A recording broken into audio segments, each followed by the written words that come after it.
Hello everyone, welcome అండి మన Sharada channel కి. మనం చేసుకునే వరలక్ష్మి పూజకి 9 రకాల ప్రసాదాలు ఎంత ఈజీగా, ఎంత సింపుల్ గా, సులువుగా, తక్కువ ఖర్చుతో ఎలా చేసుకోవాలో మీకు చూపిస్తాను రండి.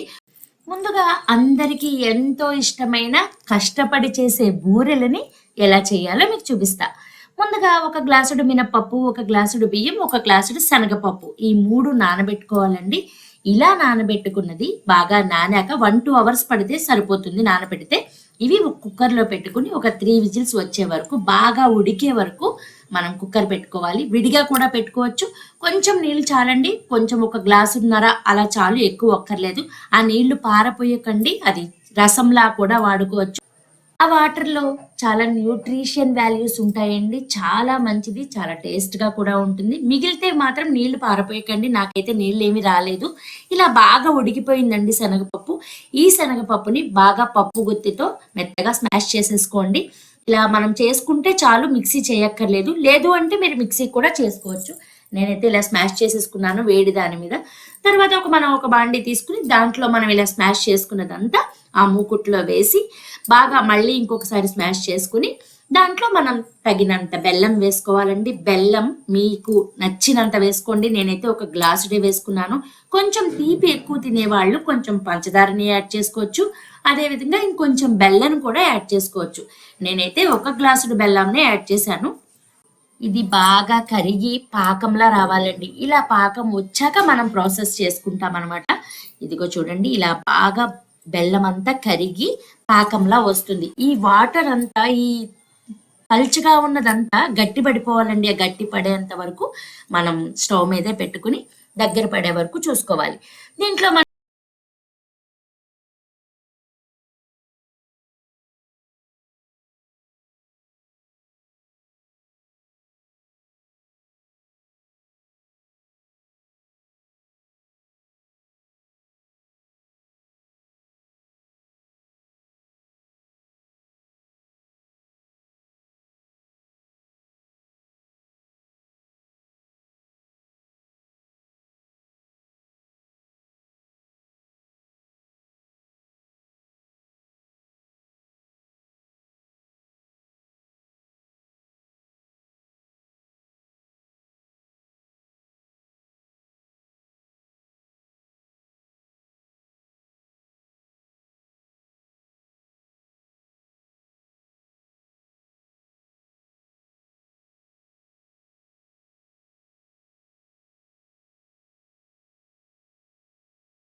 ఉంటాయి. అమ్మవారికి మెయిన్లీ చాలా ఇష్టమైన ప్రసాదం అండి ఇది. కంపల్సరీ పెట్టవలసిందనమాట. లక్ష్మీ పూజలో ఖచ్చితంగా వరలక్ష్మి అమ్మవారికి ఈ బూరెల్ని వాయినంగా ప్రసాదంగా ఇవ్వాలన్నమాట. ఖచ్చితంగా నేర్చుకునైనా చెయ్యాలండి ఇది.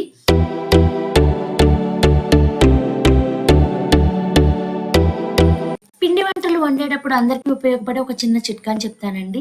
ఏంటంటే ఇలా ఒక 2 స్పూన్స్ కార్న్‌ఫ్లోర్ తీసుకొని దాంట్లో కొంచెం వాటర్ కలిపి మనం నూనెలో నల్లగా వచ్చేస్తుంది కదండీ! మనం ఎక్కువ పిండి వంటలు చేస్తే నల్లగా ఒక రజనలాగా ఉంటుంది. అదేమీ కాదు. కానీ ఒక రజనలా వచ్చేస్తుంది. ఆ రజన అంతటిని ఈ కార్న్‌ఫ్లోర్ మొత్తం తీసేసుకుంటుందండి. మొత్తం అంతా పీల్చుకుని మనకి మొత్తం వచ్చేస్తుందనమాట. చూడండి ఎలా ఉంటుందో. ఇది ఏం చేసినా, ఏ పిండి వంటలు చేసినా ఈ చిట్కాని వాడండి. చాలా బాగా యూజ్ అవుతుంది. ఇంకా నెక్స్ట్ ప్రసాదం ఏంటంటే గారెలండి. ఇవి కూడా అమ్మవారికి చాలా ఇష్టం. ముఖ్యంగా మనం పెట్టవలసింది బూరెలు, గారెలునండి. ఇలా గారెల పప్పు ముందు ఒక 2-3 అవర్స్ ముందే నానబెట్టుకుని కొంచెం పచ్చిమిరపకాయలు, కొంచెం అల్లము వేసి మిక్సీ చేసుకుని ఈ గారెల పప్పు నేను ఒక చిన్న గ్లాసుడు మీకు చూపించడానికి చేసేవండి. అందుకని చాలా కొంచెం కొంచెం చూపిస్తున్నాను. ఇలా గ్లాసుడు పప్పు నానబెట్టుకున్నది మిక్సీ జార్లో వేసి రుబ్బుకోవాలండి. ఎక్కువ వాటర్ వేయకూడదు. చల్లటి నీళ్లు వేసి మిక్సీలో చల్లటి నీళ్లు వేసి రుబ్బుకోవాలండి. కొంచెంగా సాల్ట్ వేయాలి. వేసి రుబ్బుకోవాలి. ఇలా గట్టిగా రుబ్బుకోవాలండి. మరీ వాటర్ ఎక్కువ వేయకూడదు. ఇది మనం కొంచెం కొంచెమే చేసుకోవాలండి పూజ రోజు కూడా. ఎందుకంటే మనం చాలా రకాలు చేసుకుంటాం కాబట్టి కొంచెం కొంచెంగా చేసుకోవాలి. ఎక్కువ మంది ఉంటే కొంచెం పెంచుకోండి. నేనైతే ఏది పూజ రోజు కూడా నేను కొంచెం కొంచెంగానే చేస్తాను. ఈజీగా తక్కువ ఖర్చుతో అయిపోతుంది. ఒక 1 అవర్‌లో అయిపోతాయండి ఈ 9 రకాలు. నేను ఫస్ట్ సంవత్సరం 9 రకాలు చేశాను పెళ్ళైన కొత్తలో. అదే విధంగా ఇప్పటి వరకు నేను 9 రకాలు కంటిన్యూ చేస్తున్నాను. కొంతమంది 5 రకాలు చేసుకుంటారు. కొంతమంది 3 రకాలు చేసుకుంటారు. ఓపిక లేని వాళ్ళు ఒక్కటే చేసుకుంటారు. ఇలా గారెలు వేయడం మీకు తెలుసు కదండి. కొంతమంది పాల కవర్ల మీద వేస్తారు, అరిటాకు మీద వేస్తారు. నేనైతే ఇలా చేతితోటే వేస్తానండి. నాకు ఇలా బాగా అలవాటు అనమాట. అందుకే నేను చేతితో వేసుకుంటాను. మీకు ఎలా అలవాటు అయితే మీరు అలా వేసుకోండి. పెళ్ళైన మొదటి సంవత్సరం మాత్రం ఆ కొత్త పెళ్లి కూతురుతో 9 రకాలు ఖచ్చితంగా వండించి పెడతారండి అమ్మవారికి. తర్వాత నుంచి మన ఓపిక అనమాట. 9 చేసుకోవచ్చు, 3 చేసుకోవచ్చు, 5 చేసుకోవచ్చు, ఎన్నైనా చేసుకోవచ్చు. మొదటి సంవత్సరం మాత్రం పెళ్లి కూతురుతోటి 9 రకాలు నైవేద్యంగా పెట్టిస్తారనమాట. ఇంకొక ముఖ్యమైన 3వ ప్రసాదం ఏంటంటే అమ్మవారికి ఇవి కూడా చాలా ఇష్టం అండి, అప్పాలు. దీనికి మనం ఒక 2 గ్లాసులు నీళ్లు పోసుకుని దాంట్లో ఒక అర గ్లాసు గోధుమ ఒక అర గ్లాసు పంచదార వేసి బాగా ప్రసాదంగా దగ్గర పడే వరకు చేసుకోవాలి. దీంట్లో ఒక 2 ప్రసాదాలు మనకు వచ్చేస్తాయండి. అవి ఏంటంటే ఒకటి అప్పాలు, రెండోది ప్రసాదం. మనం మామూలుగా ప్రసాదం చేసి పెడుతూ ఉంటాం కదా, ఆ ప్రసాదం కూడా 2 రకాలు అయిపోతాయి అనమాట. మనకి చాలా ఈజీగా సింపుల్గా చేసేసుకోవచ్చు. మీకు 9 అప్పాలు అయ్యే వరకు చేసుకోవచ్చు, లేదా ఇంకా 11, 15 మీకు ఎన్ని వీలైతే అన్ని చేసుకోవచ్చు. కొంచెం ప్రసాదం అమ్మవారికి నైవేద్యంగా ఉంచుకోవాలన్నమాట. ఈ అప్పాలను కూడా మనం ఆయిల్లో వేయించుకోవాలి. మనం ఆంజనేయ స్వామికి వాడుతూ ఉంటాం కదండి పూజకి అప్పాలని. అదే విధంగా ఈ అప్పాలు కూడా నూనెలో వేయించుకోవాలన్నమాట. ఇలా చిన్న చిన్నవి చేసుకుంటే చూడడానికి బాగుంటాయి. మనం అమ్మవారికి పేరు చెప్పి ముత్తైదుకి ఇవ్వడానికి బాగుంటాయి అన్నమాట. మనం అమ్మవారి పూజలో మనకు నచ్చినన్ని ప్రసాదాలు పెట్టుకోవచ్చండి. మీకు ఇందులో నచ్చిన ప్రసాదాలు మీకు ఎంత సింపుల్గా ఎంత ఈజీగా చేసుకోవచ్చో మీకు చూపించాలనే ముందుగానే నేను ఈ ప్రసాదాలన్నీ రెడీ చేసి మరి మీకు చూపించడానికి పెడుతున్నానన్నమాట. ఎక్కడ మిస్ అవ్వకండి. పూర్తి ప్రాసెస్ని చూడండి. ముందు ముందు ఇంకా ఈజీగా చేసుకునేవన్నీ చూపించాను. చాలా సింపుల్గా చేసేసుకోవచ్చు అనమాట. మనం ఒక్కసారి నూనె పెట్టుకుని అస్తపాను నూనెని మార్చుకోలేం కదండి. ఎందుకంటే ఆ వేడి నూనెని మనం ఎక్కువ వాడలేము కూడా. ఆ కాక నూనె ఎక్కువ వాడకూడదని కూడా అంటారు కదా. అందుకని ఒకే నూనెలో వాడుకుంటూ ఆ చిన్న చిట్కాను కూడా పాటించుకోండి. మీకు చాలా యూజ్ అవుతుంది. తర్వాత మనం స్వీట్తో పాటు అమ్మవారికి హాట్ కూడా పెడదామండి. కొంచెం మరి స్వీట్ తిని తిని అమ్మవారికి స్వీట్ అంటే బోర్ కొట్టేస్తుందేమో. అందుకే మనం పెసర పునుకులు వేసుకుందామండి. అమ్మవారికి పెసర పునుకులు వేసి నైవేద్యంగా పెట్టుకోవచ్చు. ఇందులో కూడా పచ్చిమిరపకాయలు, చిన్న అల్లం ముక్క వేసి చాలా కొంచెం పెసరపప్పు అండి. నేను ఒక చిన్న గ్లాసుడు తీసుకున్నాను. మీ ఇష్టం, మీకు నచ్చినంత తీసుకోండి. ఆ పెసరపప్పును మెత్తగా, మరీ కొంచెం బరకగా, మరీ మెత్తగా కాకుండా మరీ బరకగా కాకుండా రుబ్బుకోండి. ఇందులో కొంచెం సాల్ట్, కొంచెం జీలకర్ర. ఎక్కువ సాల్ట్ పట్టదండి, కొంచెమే పడుతుంది, చాలా కొంచెం వేసుకోవాలి. సేమ్ మనం ఇందాక పెట్టిన ఆయిల్ని ఈ పెసర పునుకులు కూడా ఆయిల్లో వేసుకుందాము. ఇందాక చెప్పిన చిన్న చిట్కాను మాత్రం పాటించడం మర్చిపోకండి. కార్న్‌ఫ్లోర్‌తో ఇలా మనం వాటర్‌లో కలిపి వేస్తే మొత్తం ఆ నల్లటిదంతా వచ్చేస్తుందనమాట అండి. ఆ మడ్డి అంతా వచ్చేస్తుందనమాట. అందుకని మీరు అది మధ్యలో పాటిస్తూ ఉండండి. ఇదే కాదండి, ఎప్పుడు ఏ పిండి వంటలు చేసుకున్నా ఆ చిన్న చిట్కానైతే పాటించండి, మర్చిపోకండి. ఇలా నేను చాలా కొంచెం పెసర పునుకులు వేసుకున్నాను. మనకి అమ్మవారికి పెట్టేటప్పుడు 9 ఉండాలండి. 9 కానీ, 5 కానీ ఉండాలండి. అలా చేసుకోండి. మీరు ఎన్నైనా చేసుకోవచ్చు, ఎంతైనా చేసుకోవచ్చు. చాలా సింపుల్‌గా తక్కువ ఖర్చుతో అయిపోతాయండి ఇవన్నీ. ఎందుకు అంటే ఖర్చు తక్కువ పెట్టించాలని మీతో పూజకి కాదు. కానీ మనకి సింపుల్‌గా అయిపోతుంది. ఒక గంటలో ఇవన్నీ చేసేసుకోవచ్చండి. ఇప్పుడు నెక్స్ట్ చక్కెర పొంగలండి. అమ్మవారికి అన్నం పెసరపప్పుతో వండిన పులగం అన్నము, అలాగే చక్కెర పొంగలి చాలా ఇష్టం అండి. దీనికి కూడా నేను ఒక 3/4 గ్లాసు బియ్యం తీసుకున్నానండి. దానిపైన 3వ వంతు పెసరపప్పు తీసుకున్నాను. ఈ 2 కలిపి కుక్కర్‌లో పెట్టి బాగా ఉడకపెట్టేసాననమాట. తర్వాత కొంచెం బెల్లం వేసానండి. ఒక హాఫ్ గ్లాస్ బెల్లం, హాఫ్ గ్లాస్ పంచదార వేసాను. మీకు కొంచెం షుగర్ ఎక్కువ కావాలనుకున్న వాళ్ళు షుగర్ ఎక్కువ వేసుకోండి. కొంచెం నెయ్యి కూడా వేసాను ఇందులో. మళ్ళీ విడిగా నేను ఒక చిన్న పాన్ తీసుకుని దాంట్లో కొంచెం నెయ్యి వేసి తరిగి పెట్టుకున్న చిన్న చిన్న కొబ్బరికాయ ముక్కల్ని బాగా నేతిలో వేయించుకున్నానండి. లాస్ట్‌లో జీడిపప్పు కూడా వేసి అందులోనే వేయించేసాననమాట. ఈ ఆల్రెడీ మనకి కుక్కర్‌లోనే ఉడికిపోయి ఉందండి. మనం బెల్లం, పంచదార వేసి దాన్ని పాకం వచ్చేలా చేసుకోవడమే అనమాట. ఇప్పుడు దీంట్లో కొంచెం యాలకి పొడి వేసి, కొబ్బరి ముక్కలు కూడా వేసి ఇలా మనం రెడీ చేసేసుకోవచ్చు. ఇది కూడా అయిపోయిందండి. చాలా సింపుల్ అండి. ఇవన్నీ చాలా సింపుల్‌గా అయిపోతూ ఉంటాయి. మనకి ఇష్టమైన ఇంకొక ముఖ్యమైన వంటకం అండి. దీని పేరు నేను ముందు చెప్పను. మీకే అర్థమవుతుంది. మీకు అర్థమైన వాళ్ళు నాకు కామెంట్ సెక్షన్‌లో చెప్పండి. ఇదేంటంటే అందరికీ చాలా ఇష్టమండి. ఇది లేకుండా ఏ పూజ జరగదండి. ఏ వ్రతం, ఏ పూజ జరగదు. ఏంటంటే చూడండి, ముందుగా దీనికి మనం తాలింపు పెట్టుకుని చింతపండుతో చేస్తున్న పులిహార అండి ఇది.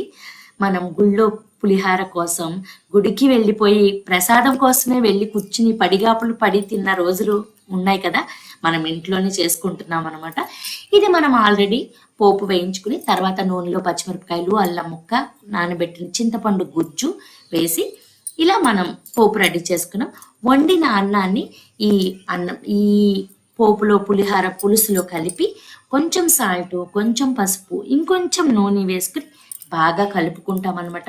ముఖ్యమైనది ఏంటంటే ఇంగువ వేసుకోవడం మాత్రం మర్చిపోకండి. ఇంగువ పులిహార చాలా బాగుంటుంది. చూస్తుంటేనే నోరు ఊరిపోయేలా ఉంటుందండి. పులిహార పులులు అంటారండి. పులిహార ఇష్టం లేని వాళ్ళు ఉండరు. తర్వాత ఇంకొక వంటకం ఏంటంటే ఇది కూడా చాలా సింపుల్ అండి. మనం అమ్మవారికి వాయినంగా ఇవ్వడానికి శనగలు నానబెట్టుకుంటాం కదండి. ఆ శనగల్ని ఇలా తాలింపు పెట్టేసుకోవడమే. ఈజీగా అయిపోతుందండి. ఇదొక వంటకం మనకి.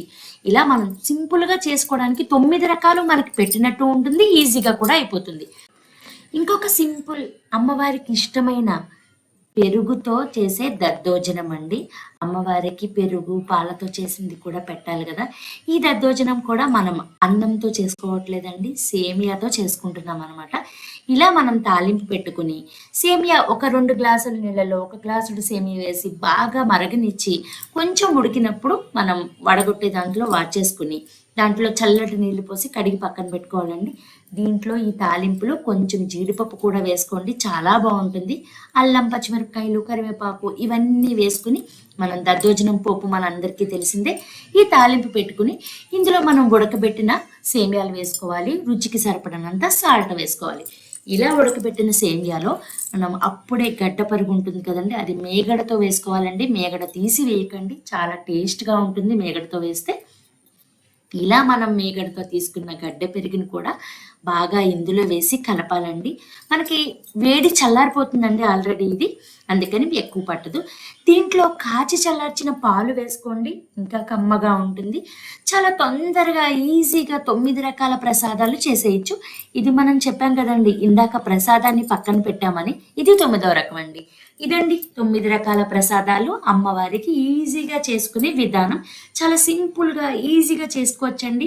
ఈ వీడియో మీకు చాలా ఉపయోగపడుతుందని ముందుగానే, మీకు వరలక్ష్మి పూజ ముందుగానే నేను మీకు పెడుతున్నాను. ఇది మీరు ఉపయోగించుకోండి. ప్లీజ్ అండి షేర్ చేయండి, సబ్స్క్రైబ్ చేయండి మన శారదా ఛానల్ని. తెలియని వాళ్ళకి ఈ వీడియోని పంపించండి. Thank you for watching.